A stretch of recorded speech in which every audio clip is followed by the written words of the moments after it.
Hi, I'm Laureen, and for as long as I can remember, I have wanted to be famous. But I didn't want to be famous for just anything. I always envisioned myself as a rock star, screaming into a microphone in front of millions of adoring fans, like my idol. No one in my family even liked music. In fact, everyone downright hated it. The only thing Dad ever watched was the boring news on TV, and my suck-up siblings always followed suit. So every time I turned on music, my dad would yell at me, "Go to your room and put earphones on. I can't believe any of my children could be such a bum." So I would do that and get so lost in the music that I would start to sing out loud. The only problem was every time I really let go and sang my heart out, someone in my family would come banging on my door. "Be quiet in there. You're so annoying." And every time that happened, I would sing louder. I found out this later, but one day, as I was singing in my room loudly as usual, my dad's friend came to visit, and he heard my voice. "Oh my God, what a beautiful voice. Who is the singer?" "No one." "Oh, come on. Call her. You know I have some connections with someone who can make her a famous singer." "Oh yeah? So you're now that angel who was sent to change her life?" "Just call her. She's the one with the angel's voice."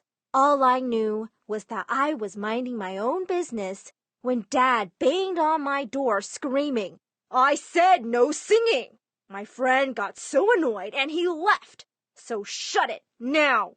A while later, my whole family came in. My sister said, "It's like hearing nails on a chalkboard." My brother said, "It's like listening to an alley cat." My mom just burst into tears and said, "Music and singing is rotting your brain." I just couldn't take it anymore, and I yelled back, "No, it's not. You guys are. One day, I'm going to be a famous singer, and all of you are going to beg to come to my concerts." Dad looked shocked to hear me answer back and said, "Oh, so you'll answer back now? Looks like we're taking away your music." Before I could stop them, they took everything. My stereo, my iPod, my CDs, and my computer. And Dad smashed everything. "That's it! You've messed with the wrong person. You can't keep me from what I love." If they thought throwing away my stuff would stop from listening to music, boy, were they wrong. The next day at school, I ran to my best friend and dumped all my savings in front of her. "We're going to a rock concert. Can you arrange the tickets?" "What? Are you crazy? Your parents will legit kill you." "I don't care. They don't own me." Seeing how determined I was, she said her brother could probably arrange them. "How will you get out so late, though?" I just laughed and winked at her. I have my ways. The night of the concert, I went to my sister. "You have to sleep in my bed." "Lol, you wish, pest. You go out and I'm telling Dad. It'll be fun." "Great. I guess that's a good time to tell him you invite your boyfriend to your room every night." "Oh my God, are you blackmailing me? He'd never believe you." I grinned and waved my phone in her face. "He'll believe the picture I have." She gave in. Easy peasy. I almost felt bad about blackmailing her, but it wasn't my fault she was so dumb that she didn't even check my phone. I didn't really have any pictures. And before I knew it, I was walking into a crowd of hundreds of thousands of people. Excited as I was, I had no idea my life was about to change forever. All screaming and shouting with excitement for what we were about to see.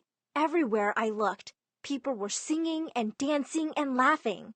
And the music finally started. And that's when I caught my first real glimpse of the person I knew I was destined to become. A larger-than-life, guitar-wielding, stage-diving, hair-thrashing rock star. Suddenly, the stage burst into flames. The lights flashed everywhere, and the crowd went wild. Everyone screamed as the rock star came onto the stage, and she started singing one of my favorite songs. She was a goddess, and I sang it along with her as loud as I could. I knew every word. That's when my friend grabbed my hand and began pulling me closer to the stage. We pushed our way through to get as close as we could.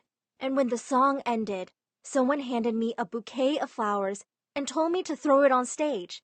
I did, and the rock star picked it up, and she looked right at me, and, I kid you not, she winked.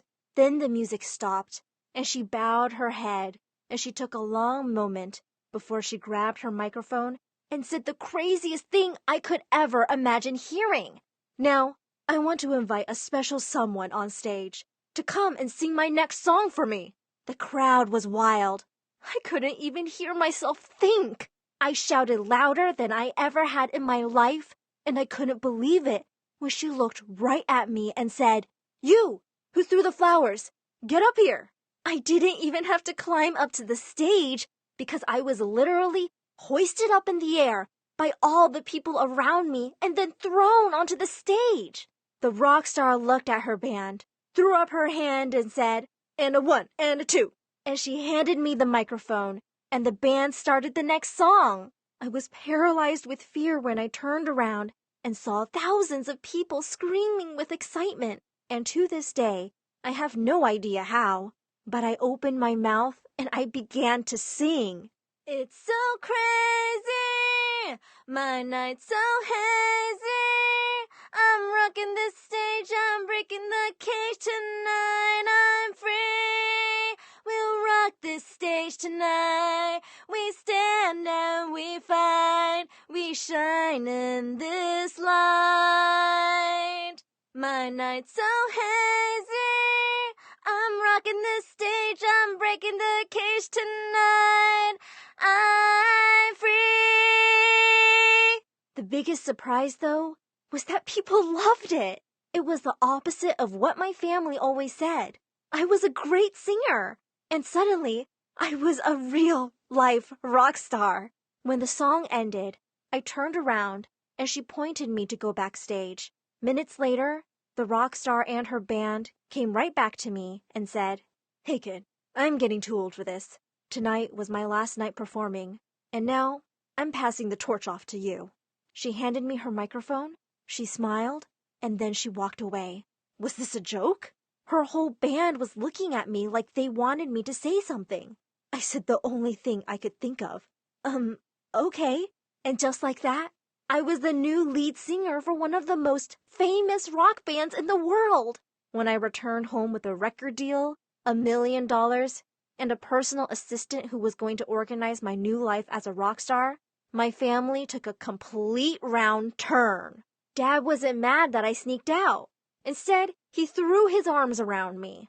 "My daughter, my lovely, lovely daughter, you make your dad proud and rich." Before any of us could blink, I suddenly had agents and managers and a stylist.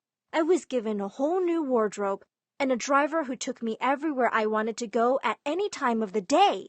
The band scheduled a worldwide tour for the summer when I was done with school, and we started performing everywhere. Everywhere I went, people screamed my name. I was suddenly doing exactly what I had dreamt of doing while dancing around my bedroom. I got fan mail from every corner of the earth, and I had a jewelry collection so big I had to buy an entire second home just to store it all in. Everywhere I went, people took pictures and asked for autographs. I was on the cover of magazines, and I played music with some of the most famous musicians of all time. I always stayed in the biggest penthouse suite a hotel offered. But things started to change. After months of living like this, I was starting to get really, really exhausted. Even though I was traveling everywhere and meeting the most famous celebrities and making millions and millions of dollars, it didn't feel like a vacation everyone thought it was. It felt like a chore. I was always working till late and had to be up early. I got on so many planes, I had no idea what part of the world I was in. One day, I finally tried to take a quick vacation, but I couldn't even leave the hotel because there was a mob outside waiting to take pictures with me. There wasn't even a single place I could go without someone harassing me for a picture or to give me a compliment. One fan told me my hair was so beautiful, and then they tried to rip out my hair so they could keep some. One time, my parents called and told me my fans had broken into our home to find things of mine. It was like I was a zoo animal. Worst of all, though, I didn't know who to trust or who to talk to anymore. My best friend who brought me to the concert only ever wanted to hang out with me when I was invited to parties. My already selfish siblings only ever called when they wanted something, which was a lot. Hey, we've always been the nicest siblings. Why not introduce us to this celebrity? I'm sorry, I can't. Of course you can. You're famous. Okay, then at least get us free tickets to their concerts. I said I can't do this. I'm sorry. Stop lying! You're such a show-off and think you're important. You're just a stupid singer, nothing more. And they hung up. My parents were the worst. They were suddenly doing interviews on television, telling the whole world how they supported me when I told them I wanted to be a singer. They were taking credit for my good luck and hard work, and everywhere I looked, someone wanted something from me. No one even asked me how I was doing. I was trapped, and I realized I didn't even like to sing anymore. One day, as I was on stage, I realized I couldn't even hear myself sing because everyone was screaming so loud. And that's when I decided, if I couldn't even enjoy the one thing I truly loved, I didn't want it. And that meant I would do exactly what was done to me. And I needed to find someone to take my spot. I scanned the crowd in front of me until I saw a girl singing all the lyrics to my songs. At the end of the song, I took a long moment and turned to the crowd and I said, I want to invite a lucky person up onto the stage to sing one of my songs. And I called the girl on stage, and boy was she good! And she seemed super excited to be up on the stage. So as soon as the concert was over, I told her the band was hers. Then I grabbed a bouquet of flowers, and I walked out of the concert and no one followed me. Everyone was too excited to meet the new singer, and I sang my heart out all the way home.